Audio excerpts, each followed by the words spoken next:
Father, I see that you are drawing a line in the sand. I want to be standing on your side, holding your hand. So let your kingdom come, let it live in me. This is my prayer, this is my plea.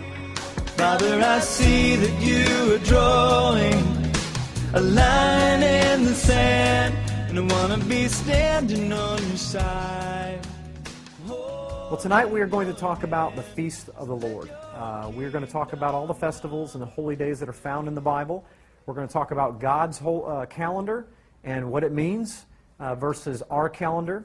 And we'll discuss, by the end here, we'll have gone through all of the feasts, all 7 of the feasts, and basically do an overview. So this is not an in-depth study on the feast. For some of you, you will already know all of the information here. You may pick up a couple tidbits. For others, this will be brand new. So no matter where you're at on the spectrum here, we want to create a situation where everyone is edified and kind of growing at the same time.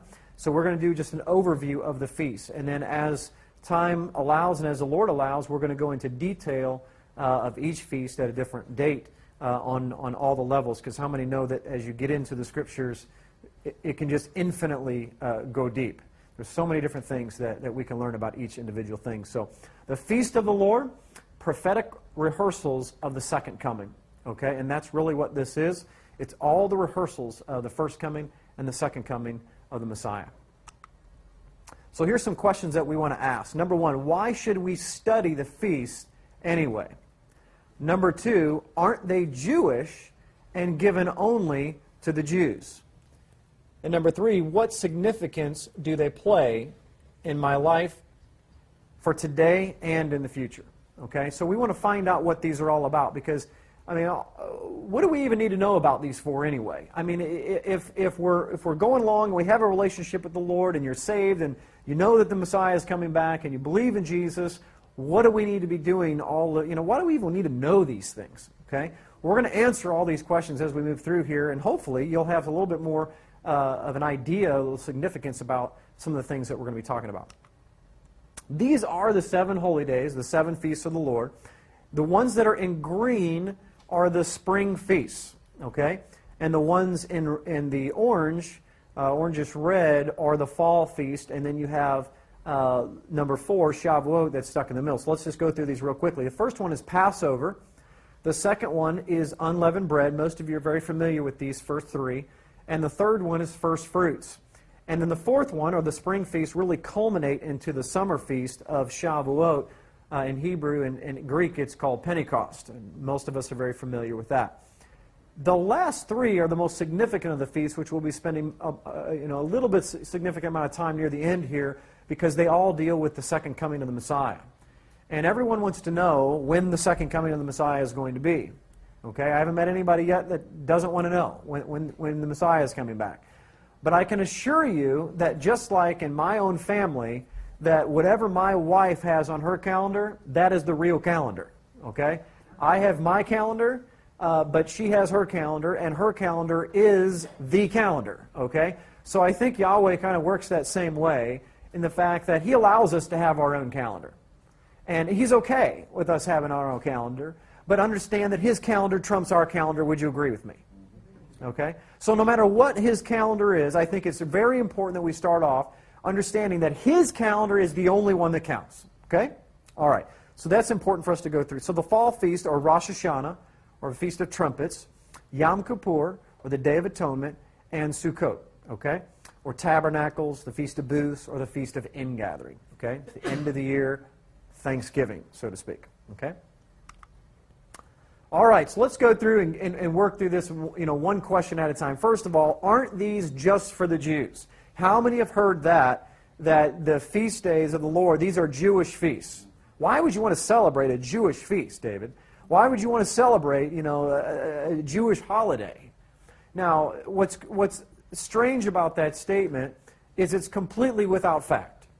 So the 2 things that we want to live by, and again, this is one of our fundamental rules here, if you will, is that we want to live by the Spirit, absolutely, but we also want to live by what? The truth, okay? So facts are very important. Facts is what is incredibly important as close as the Messiah is getting to coming back. He's starting to bring back His facts and His truth, okay? So we want to not only serve the Lord through Spirit and spiritual things and being led by the Spirit, but the Spirit is only going to lead you into one thing ultimately, and that's going to be the truth for those that are seeking Him, okay? So we want to answer this question, are they given to just the Jews? So let me ask, when were the commandments given? Okay? They were given when? On Mount Sinai. Okay? Now who were they given to? They were given to the Israelites. Okay? They were not given to the Jews. The commandments were given to God's people. They were given to all 12 tribes at the time that were called Israel. As a matter of fact, it was even beyond the 12 tribes that they were given to. They were given to all the people that came out of Egypt that chose to sojourn and to be part of the congregation of Israel. Whether you were a native born or whether you were of an Egyptian background or whether you were of a Turkish background, it didn't matter. If you were an alien, a sojourner, or a native born, and you decided to be part of the children of God, then you were the ones that He was talking to on Mount Sinai. Very critical to understand, because the misconception is that we go back to the fact that because Jesus was actually in the New Testament and He was a Jew and all of His people were Jewish, and they were the ones that were keeping the feast days, that it must be a Jewish holiday. Matter of fact, it's the same way today. The only people, by and large, that keep the commandments or the holy days of the Bible are who? The Jews. Now, let me submit something to you. If the Arabs were the only people that were celebrating the feast days of the Bible, what would we call them? Arab holy days, right? Why are you keeping Arab days? You know, or it doesn't really flow off the tongue like Jewish does, but in any case, we'd be calling whatever the tribe or the culture or the tongue that would be keeping them. But because the Jews are by and large the ones that keep them, we call them Jewish. That's not accurate, archaeology-wise, scientifically, or biblically, okay? So, or intellectually. So we're going to dig a little deeper and find out who exactly they were giving to and why. Leviticus 23:2 says, "Speak to the children of Israel and say to them, the feast of the Lord, which you shall proclaim to be holy convocations, these are my feasts." Who's talking? God is talking, okay? So Yahweh is speaking and He says, these are my feasts. Matter of fact, when you see the term L-O-R-D there in all caps in your King James Bible or whatever Bible you got, that is a hint, because that is actually the four-letter Hebrew letter tetragrammaton, Yod-He-Vav-He in Hebrew. The Yud-He-Vav-He. It is actually the proper name of God when you see that. So actually what it says is the feast of Yahweh, which you shall proclaim to be holy convocations. These are my feasts. Now, why would a dad say that to his kids? Does anybody have teenagers that turn 16? And they get their license and kind of, somehow they take ownership of the car real fast, right? I remember those days. And that's because it's inbred in us to do those things, to take ownership of things that aren't ours and then change them. Because we're very ingenuitive. Okay, we like changing and making better because God forbid that He actually made them right and perfect the first time, right? So that's what happens. And He knew, see, God's smarter than we are. So He knew that we were going to do this. So right up front, He makes it very clear, children, I want you to know, these are my feasts. And by the way, don't you ever find it interesting that He doesn't call us adults? We're the children of God, okay? He's the parent. We do what He says. See, all from day one, He creates a parental relationship so that we understand who's in charge. You want to live in my house, you play by my rules, right? Okay. Nowhere in the entire Old Testament does Yahweh refer to His feast as being Jewish. Nowhere. Okay? Doesn't happen. All right, so nowhere in the entire Old Testament does Yahweh refer to His feast as being Jewish. Matter of fact, that would be incredibly wrong for Him to do so, because how many tribes of Israel are there? 12. There are 12. Okay? So if He says these are Jewish feasts, then what are the other 11 tribes going to do? They don't have to do anything. So therefore, they're not responsible to keep any of the commandments of God because they're Jewish feasts, which means that's the tribe of Judah. So the Danites go, oh, that's a pretty good idea. We can do whatever we want. Those are Jewish feasts. Can you imagine going back 3,000 years at Mount Sinai and the Levites going, I told you Jews, you should have kept the law. He didn't give them to us, he gave them to you. Just ask the Christians 3,000 years from now. They'll tell you. No, he gave them to all the children of Israel. 2 Chronicles 2:4 says this, Behold, I am building a temple for the name of Yahweh my God, to dedicate it to him, to burn before him sweet incense for the continual showbread, for the burnt offering mornings and evening, on the Sabbaths, on the new moons, and on the set feasts of the Lord our God. This is an ordinance forever to Israel. Okay? How long did he say? Okay? And just like Bill Clinton says, it's just the definition, depends on what the definition of is, right? So it depends on the definition that you have for forever. Okay? So we need to be very clear and find out what does forever mean in the Scriptures, because right here is the crux of everything that we're going to be talking about before we actually get into the details of the feast, is who they were given to and for how long. And right now we see that there's no question about it, they're given to Israel. But everybody see that. Okay, Mount Sinai, pretty obvious. And it says right here in 2 Chronicles chapter 2, verse 4, and it was given to Israel forever.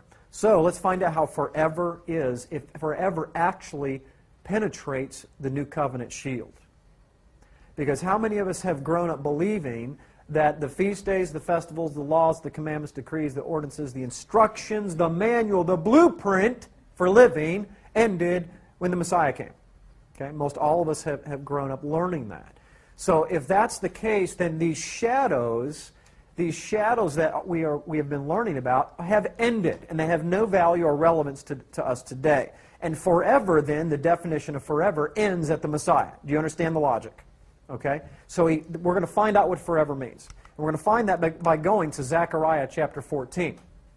Okay, so if you have your Bibles, you can turn there if you'd like, or you can read it on the slide. But the bottom line is here, the context is the Messiah has just touched down on the Mount of Olives.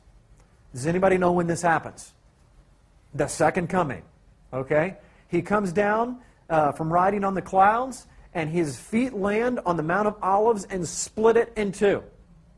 He has just finished destroying the nations, and he's setting up shop in the New Jerusalem.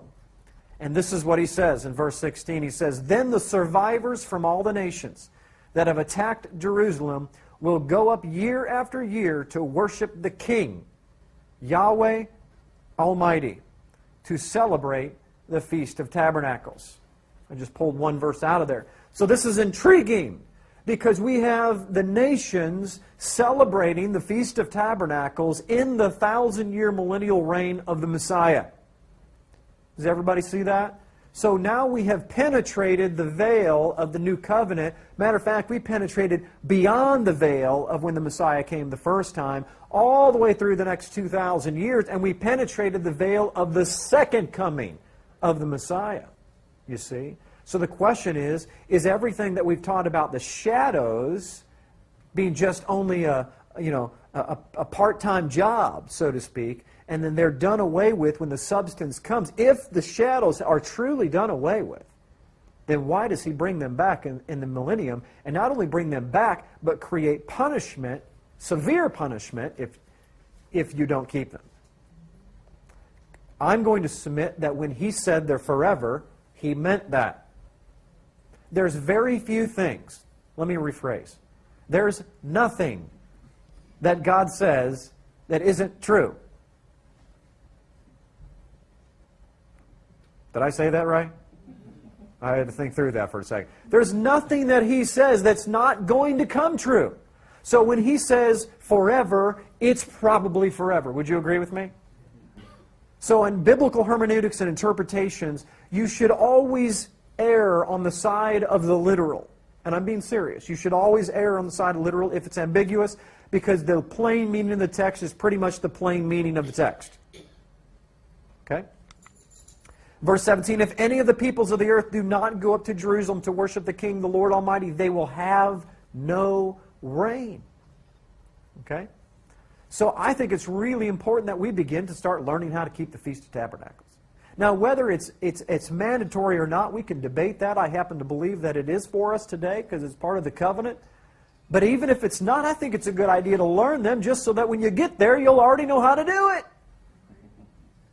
So that rain will come. Because remember, Israel's job was to be a light to the nations. They were supposed to take these wonderful things that God gave them and be a light and spread them to the nations so that the nations could come to know the Lord and they would be blessed as well. Because back in the day, in the ancient day, okay, in the Neanderthal day of the early ancient Jew, as Brad Scott says, is that the commandments were life. They were never looked at as something burdensome. It was only until man added a bunch of stuff to it that they became burdensome. Okay, they were looked at as life throughout the entire kingdom at that time. So let's define who Israel is, because first of all, what we've done is we've defined that the feast days were given to Israel, and we've also uncovered that they were given to Israel forever. So before we even get into the feast days, I think it's very important that we back up and find out, well, what's even the value or the point of why we do this?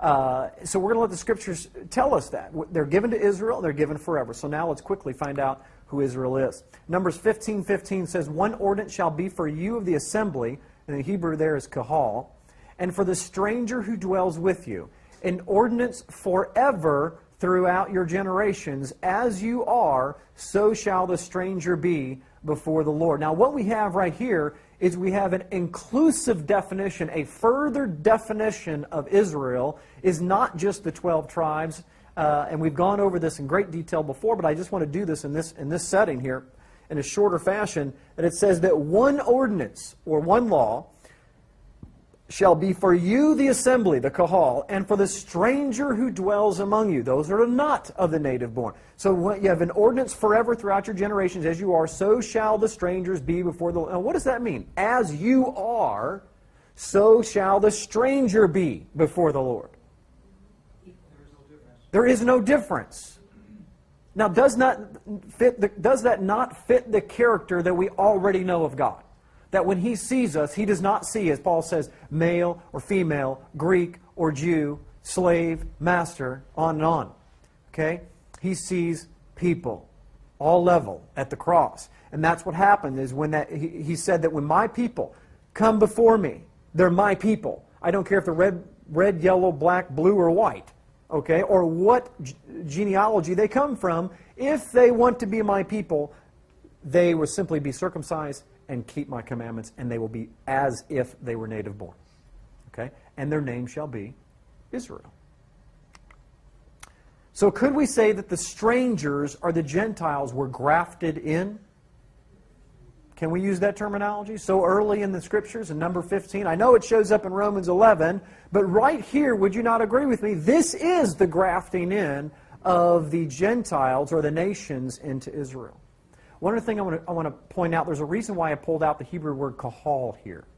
Okay? Does anybody know what that word is in English? I know it says assembly. Okay?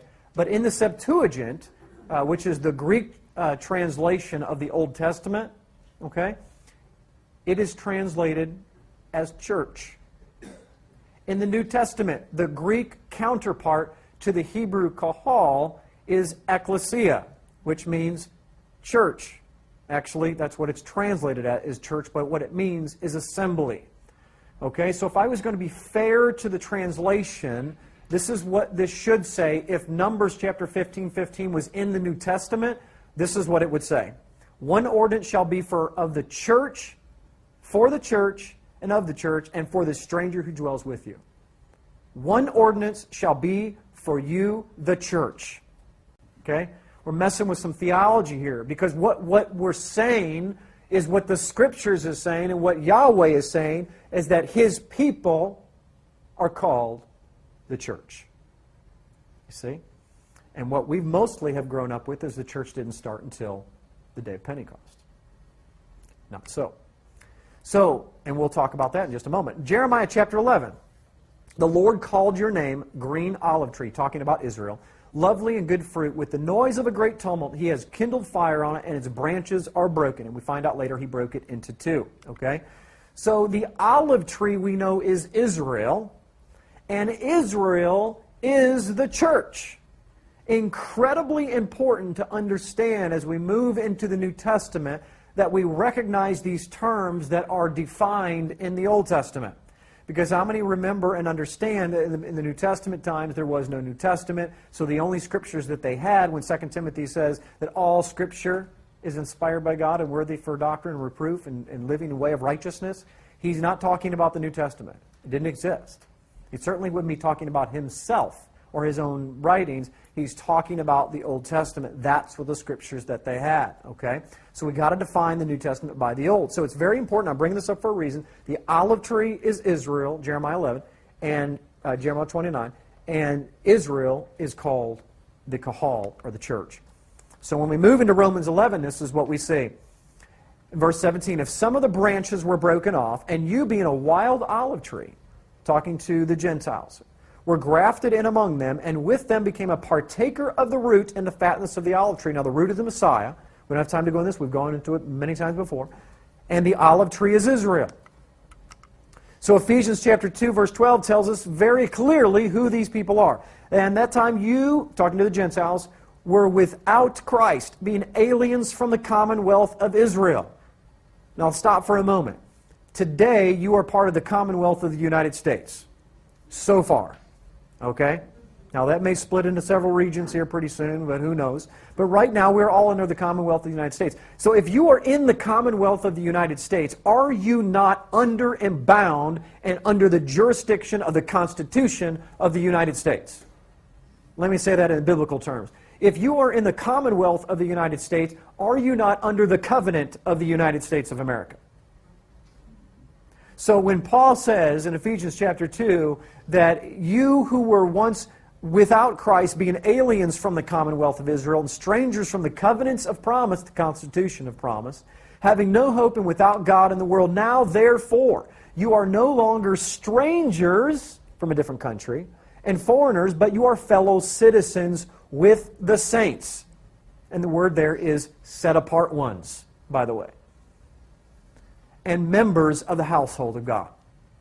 So what is Paul saying? He's saying that those who are not native-born Israelites, you are Gentiles, and you are without the covenants of promise. You could not come near to the covenant of promise. Now you have been made near, brought near, and made fellow citizens with the household of God. Now we've always interpreted that as Christianity. They became Christians. But that is not what's happening. It says very clearly there that they are now, they were far off from the covenants of promise of Israel. They are grafted into the olive tree called Israel, and they're made fellow citizens under the commonwealth of Israel. Does everybody see that? We're not making that up. We're not even stretching it, because it says being aliens from the commonwealth of Israel. Now they're brought near and made fellow citizens of the commonwealth of Israel, and by default, you now partake in the promises. You see, we look at it as negative when we say covenants. Oh, covenants, we've got to do something. That's not the way he looked at it, and that's not the way Paul looked at it. The way Paul looked at it was life.